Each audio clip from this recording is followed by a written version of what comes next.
Assalamualaikum warahmatullahi wabarakatuh. Kami dari kelompok 4 akan memaparkan materi hasil dari diskusi kelompok kami. Perkenalkan, nama saya Fadlan Ali. Saya Zahra Fendi. Saya Saskia Nisa Zahra. Di sini kami akan memaparkan materi mengenai Penanaman dana pada bank. Oke, untuk materi pertama yang akan disampaikan langsung oleh Saskia. Nah, ada beberapa materi yang akan kita bahas pada hari ini. Nah, untuk yang pertama ada pengenalan penanaman dana bank, lalu selanjutnya ada kas bank, lalu selanjutnya ada giro pada BI, lalu ada giro pada bank lain, lalu ada kredit yang diberikan, lalu selanjutnya ada pembelian surat berharga. Nah, kita masuk ke pengenalan dulu nih, penanaman dana bank. Nah, penanaman dana bank adalah kegiatan utama bank dalam menempatkan dana yang dihimpun dari masyarakat maupun dari sumber lain ke berbagai instrumen untuk memperoleh keuntungan dan menjaga likuiditas si bank itu sendiri. Nah, selanjutnya penanaman dana ini dicatat sesuai prinsip akuntansi agar laporan keuangan bank transparan dan juga akurat. Nah, kita akan masuk ke yang pertama, yaitu kas bank.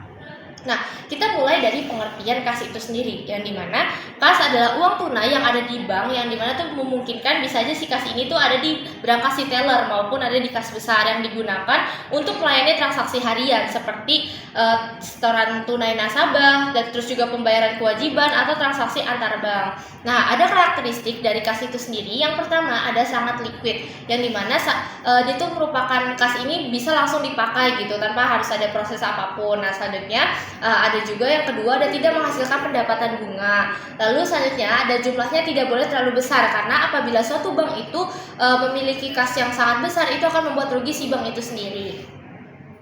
Nah, selanjutnya di sini ada contoh jurnal dari kas bank. Nah, sebagai contoh, aku ambil buat contoh pertama itu berkaitan dengan setoran awal nasabah nih. Sebagai contoh untuk soalnya sendiri, yaitu seorang nasabah bernama Tuan Andi membuka rekening tabungan di Bank Sejahtera Makmur dengan setoran tunai sebesar 50 juta rupiah. Nah, gimana sih jurnalnya untuk mencatat setoran awal nasabah tersebut? Jadi jurnalnya yang pertama ada di debit, yaitu kas sebesar 50 juta pada simpanan tabungan yang kita tulis di kredit sebesar 50 juta rupiah.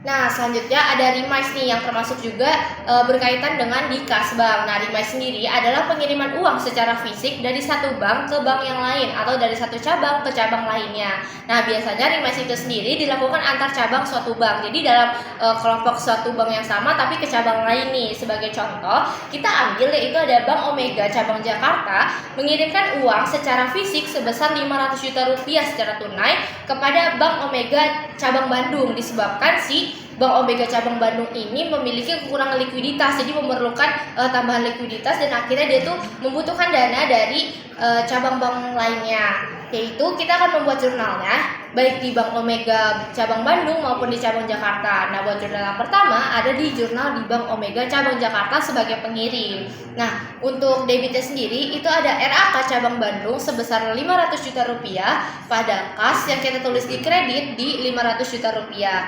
Lalu selanjutnya selain kita menulis di jurnal Bank Omega Jakarta, kita menulis juga nih jurnal di Bank Omega cabang Bandung sebagai penerima. Nah, untuk jurnalnya sendiri yaitu ada kas sebesar 500 juta rupiah pada RAK cabang Jakarta 500 juta rupiah. Nah, untuk materi selanjutnya adalah berkaitan dengan giro yang akan dijelaskan oleh rekan saya, yaitu Zahran. Oke, baik. Selanjutnya saya akan menjelaskan materi mengenai giro BI.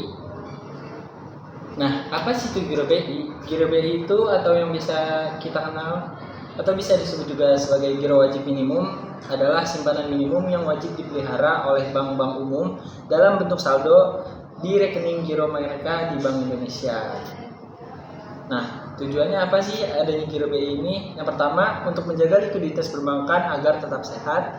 Yang kedua, menjadi instrumen moneter untuk mengendalikan jumlah uang beredar. Dan yang ketiga, untuk menjamin ketersediaan dana cadangan apabila ada penarikan besar-besaran oleh nasabah. Nah, ini merupakan contoh gimana sih pencatatan jurnal giro BI bila ada transaksi gitu. Jadi di sini contoh soalnya ialah untuk memenuhi ketentuan giro wajib minimum atau GWM, Bank Jono menyetorkan sebagian kasnya ke rekening giro pada Bank Indonesia sebesar 200 juta rupiah. Nah, di sini kita akan mencatat sebagai Bank Jono, yaitu debit giro pada BI sebesar 200 juta rupiah. Kenapa ini di debit? Karena ini termasuk aset Bank Jono yang ada di Bank Indonesia. Terus yang kreditnya itu kas sebesar 200 juta. Kenapa kas? Karena Bank Jono ini mengeluarkan uang sebesar 200 juta rupiah untuk ditaruh di BI. Jadi sehingga kasnya akan berkurang sehingga ditaruh di kredit. Nah, selanjutnya ada giro pada bank lain. Apa sih giro pada bank lain? Jadi giro pada bank lain ini ialah rekening giro yang dimiliki suatu bank pada bank lain. Nah, misalnya Bank A punya rekening di Bank B untuk mempermudah transfer antar bank, clearing atau transaksi antar lembaga keuangan. Nah, tujuannya apa sih? Jadi giro pada bank lain ini tujuannya yang pertama untuk operasional antar bank, yaitu kayak untuk pembayaran atau transfer antar nasabah yang berbeda bank. Terus tujuan yang kedua itu sebagai likuiditas, yaitu kayak sebagai cadangan cuman di luar Bank Indonesia gitu. Terus yang ketiga media pembayaran antar bank. Jadi kayak untuk bayar clearing, settlement, transaksi. Oke, baik. Di sini ada contoh jurnal giro pada bank lain. Untuk contoh transaksinya itu ada Bank G mengalami kekurangan likuiditas dan ingin meminjam dana sebesar 100 juta rupiah kepada Bank H dengan jangka waktu 7 hari. Nah, dana ini diterima melalui rekening giro Bank G pada Bank H. Yang pertama harus kita catat yaitu adalah pada saat dana diterima Bank G dari Bank H. Nah, untuk pencatatan di Bank G yaitu giro pada bank lain rekening Bank H pada pinjaman antar bank sebesar 100 juta rupiah.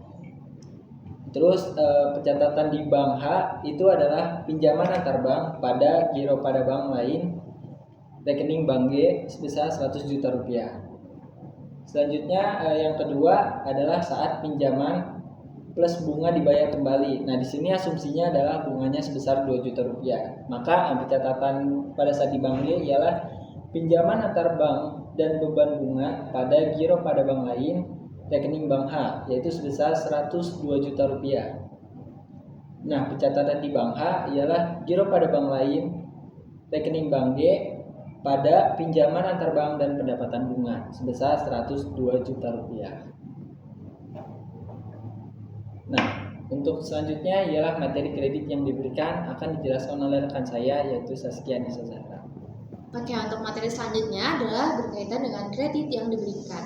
Nah, untuk mengawali materi tentang kredit ini, aku akan menjelaskan terkait pengertian, fungsi, dan juga karakteristiknya. Nah, buat pengertian kredit itu sendiri merupakan penyaluran dana dari bank kepada nasabah dengan perjanjian bahwa dana tersebut tuh akan dikembalikan dalam jangka waktu tertentu dengan imbalan bunga. Jadi buat nasabah nih yang minjem ke bank itu harus mengembalikan uang tersebut dengan jangka waktu tertentu dan juga disertai dengan bunganya. Nah, buat fungsinya sendiri, yang pertama merupakan sumber pendapatan utama bank, yaitu berupa bunga kredit. Karena apabila kita si bank ini memberikan kredit dan si nasabah ini membayar kredit tersebut, itu nasabah tersebut akan membayar bunganya, sehingga bunga tersebut tuh menjadi pendapatan utama si bank itu sendiri. Nah, buat fungsi yang kedua adalah mendukung kegiatan ekonomi baik dari modal kerja, investasi, dan juga konsumsi. Lalu ada karakteristik dari kredit itu sendiri. Yang pertama ada resiko kredit macet, sehingga bank harus membentuk cadangan kerugian atau CKPR. Nah, selanjutnya yang kedua ada mencatat kredit sebagai aset produktif bank. Nah, untuk selanjutnya di sini ada contoh jurnal dari kredit itu sendiri. Nah, jadi ada beberapa tahapan apabila seorang nasabah atau seorang perusahaan itu ingin meminjam uang gitu kepada bank itu sendiri. Nah, untuk tahapan yang pertama itu kita akan mengajukan pinjaman tersebut. Nah, apabila suatu manajemen dari bank itu menyetujui, maka adanya persetujuan nih dari manajemen si bank itu sendiri. Sebagai contoh di sini, apabila manajemen Bank Omega Jakarta telah menyetujui pemberian kredit investasi kepada PT Pizzaria sebesar 250 juta rupiah untuk rencana ekspansi usaha dengan suku bunga sebesar 1.500.000 rupiah dengan biaya materai dan juga lainnya sebesar 50.000 rupiah. Lalu ada biaya notariat pada Notari Andi sebesar 5 juta rupiah dibebankan dan dibayarkan langsung oleh calon nasabah pada Bank Omega Cabang Jakarta. oleh bank. Nah, untuk jurnalnya sendiri itu ada di kredit, yaitu rekening admin rupiah, yaitu kredit yang telah disetujui sebesar 250 juta rupiah seperti yang tadi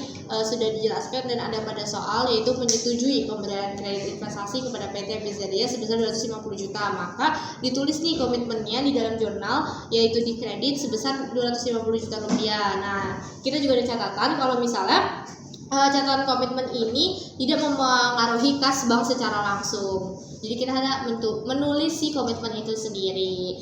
Nah, selanjutnya setelah kita sudah mencatat komitmen itu sendiri, kita juga ada perhitungan provisi kreditnya akan dibukukan dengan jurnal sebagai berikut. Yang pertama ada di debit, yaitu giro rekening PT Bizaria sebesar 6.550.000. Lalu selanjutnya ada di kredit, ada pendapatan provisi kredit sebesar 1.500.000 rupiah. Lalu ada persediaan formulir berharga 50.000 rupiah. Lalu ada giro rekening Tuan Andi atau sebagai notaris sebesar 5 juta rupiah. Nah, yang dimana debitnya ada giro rekening PT Bizaria, di kreditnya ada pendapatan provisi kredit, persediaan formulir berharga, lalu ada giro rekening Tuan Andi. Nah, selanjutnya setelah sudah disetujui dan juga diberikan nih pagu kreditnya, kita akan masuk ke tahapan selanjutnya di kredit. Yang pertama ada penarikan kredit. Nah, sebagai contoh di sini, PT Bizaria melakukan penarikan sebagai kredit dengan menulis cek debitur sebesar 35 juta yang dibayarkan kepada rekan bisnisnya, yaitu di PT MNA.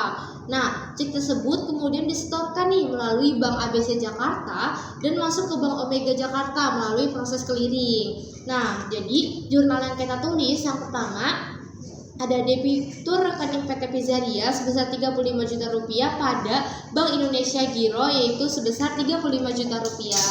Nah, untuk selanjutnya akan dijelaskan oleh rekan saya, yaitu Fadlan. Oke, terima kasih. Lanjut untuk pembahasan masih ada di sesi pemberian kredit. Langkah selanjutnya setelah penarikan kredit yaitu adalah perhitungan bunga.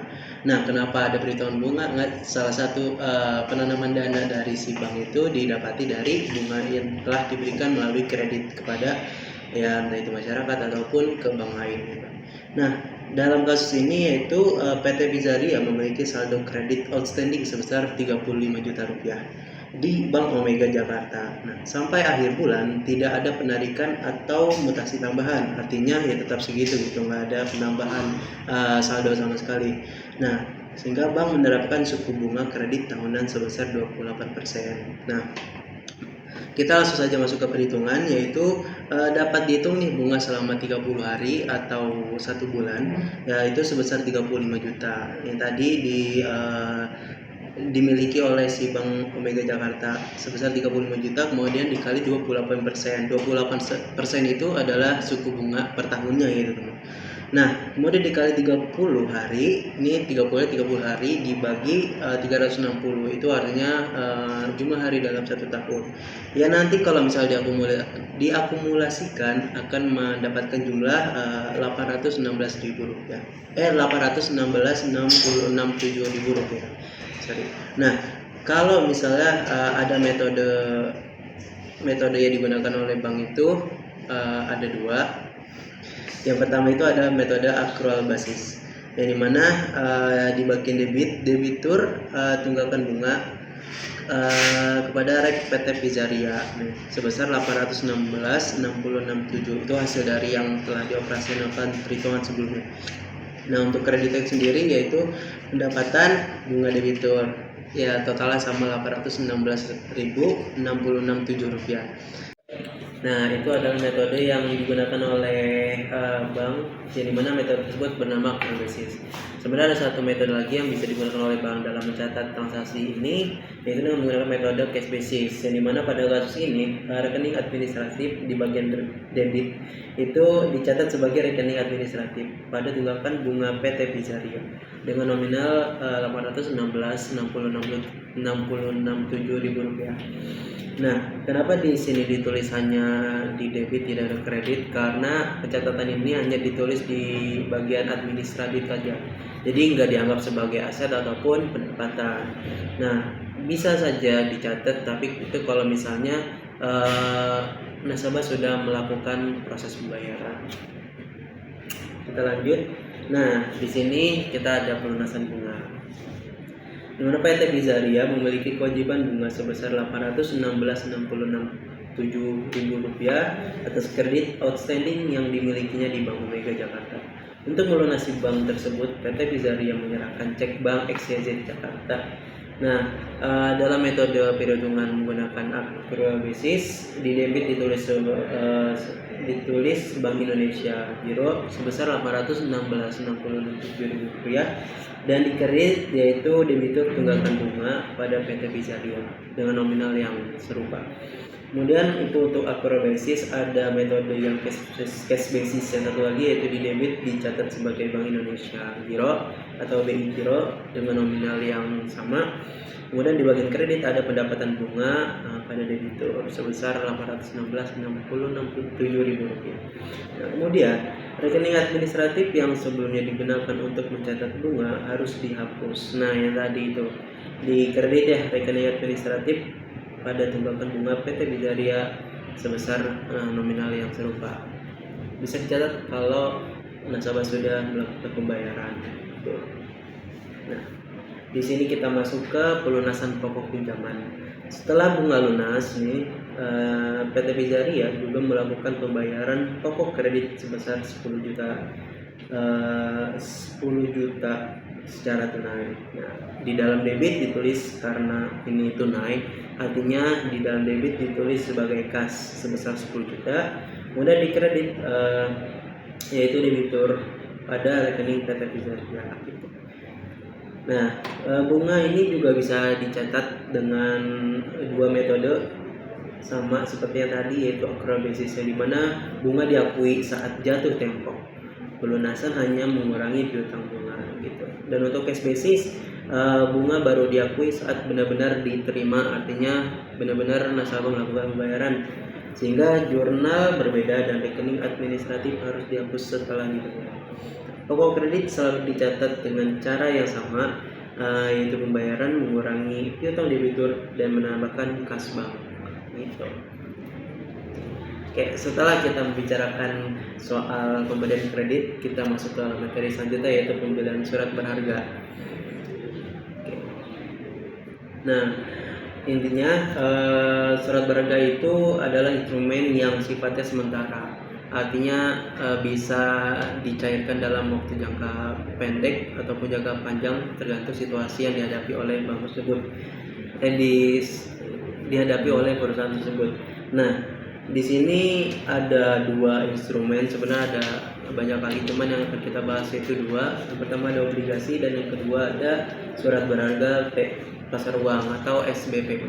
Oke, dua instrumen ini kita akan bahas secara rinci, yaitu di pertama ada obligasi, yang dimana obligasi merupakan surat utang jangka menengah atau panjang yang diterbitkan oleh pemerintah dalam hal ini BUMN atau perusahaan swasta, di mana penerbit berkewajiban membayar bunga secara periodik dari melunasi pokok saat jatuh tempo. Artinya ketika obligasi diterbitkan oleh perusahaan mau itu swasta ataupun BUMN, maka di situ telah ditetapkan jumlah bunga dan periode jatuh tempo. Nah, artinya misalnya di sini bisa diberikan dua opsi untuk pemberian bunga, yaitu selama 6 bulan ataupun 1 tahun. Nah, anggaplah kita ambil 1 tahun, artinya setelah 5 tahun maka uang dengan nominal yang awal yang telah dibeli oleh nasabah kepada perusahaan tersebut harus diberikan kembali kepada nasabah sekaligus beserta bunganya. Nah, itu untuk obligasi. Dan di sini ada instrumen yang kedua, yaitu ada surat berharga pasar uang. Instrumen keuangan berupa surat berharga jangka pendek yang diterbitkan oleh bank atau lembaga keuangan lain, kemudian diperjualbelikan kepada Bank Indonesia atau antar bank untuk memenuhi kebutuhan likuiditas jangka waktu kurang dari 1 tahun. Artinya di instrumen ini bersifat jangka pendek ya, atau kurang dari 1 tahun. Nah, karena kurang dari 1 tahun, maka tujuan dari instrumen ini adalah supaya perusahaan yang membeli surat berharga ini bisa memenuhi likuiditasnya gitu, memenuhi kewajiban-kewajiban yang dihadapi oleh si pembeli SBI ini atau sifat Bank Indonesia. Nah, di sini ada contoh kasus obligasi. Nah, apabila pada tanggal 31 Juli Bank XYZ membeli lembar obligasi milik PT Jasa Marga yang berjangka waktu 10 tahun dengan nilai nominal 10 juta pada kurs sebesar 98% dan suku bunga sebesar 15% per tahun yang dibayarkan setiap tanggal 1 Juli dan 1 Desember. Nah, artinya di sini kita dapat diketahui bahwa bunga yang belum dibayar itu adalah 2/12 dikali 15% dikali 10 juta. Nah, 2/12 ini itu artinya dari berarti awal bulan Juli ke tanggal 31 Juni itu kan 2 bulan ya. Berarti 2 dibagi 12. Kemudian dikali 15% yaitu 15% adalah bunga yang ditetapkan per tahunnya dan dikali 10 juta. Nah, kalau misalnya sudah diakumulasikan akan mendapatkan hasil 250. Nah, yang harga perwalian itu sebesar 10 juta yang dikali 98% alias memiliki hasil 9,8 juta. Nah, harga nominal itu artinya nominal yang dibayarkan oleh si Bank XYZ pada PT Jasa Marga yaitu 10 juta. Nah, pendapatan yang ditangguhkan adalah 200.000. Lanjut. Di sini lanjut pembuatan jurnalnya dari pembelian obligasi. Yang pertama itu di debit ya. Itu ada surat berharga pada obligasi sebesar 10 juta itu nominal awal. Terus kemudian ada pendapatan bunga obligasi yaitu 250 itu yang dikali dengan 15% per 2 bulan. Nah, kemudian pada kredit itu pendapatan premi obligasi yang ditangguhkan sebesar 200 dan kas artinya perusahaan mengeluarkan uang secara tunai sebesar yang harus dibayarkan yaitu 1.050.000. Nah, pada tanggal 1 Desember terjadi pembayaran bunga oleh penerbit obligasi yaitu Bank Omega akan menerima bunga obligasi dalam 6 bulan. Ini oke. Di sini kita bisa menulis dalam jurnalnya yaitu di mana kas itu akan mendapatkan karena kan perusahaan itu menerima obligasi dalam 6 bulan yaitu sebesar 750 bunga obligasi maksudnya itu sebesar 750.000 itu ada di debit pada pendapatan bunga obligasi nominalnya sama ya 750.000 rupiah. Oke. Nah, mungkin cukup untuk pembahasan kita pada kali ini.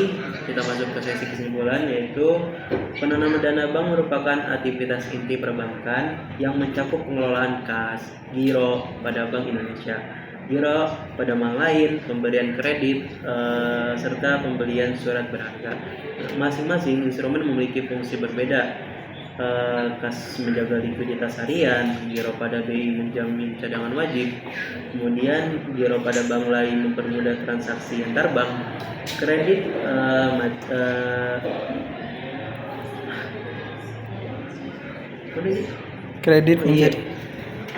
kredit menjadi sumber utama pendapatan melalui bunga dengan resiko kredit macet, sedangkan surat berharga memberikan imbal hasil investasi sekaligus diversifikasi aset.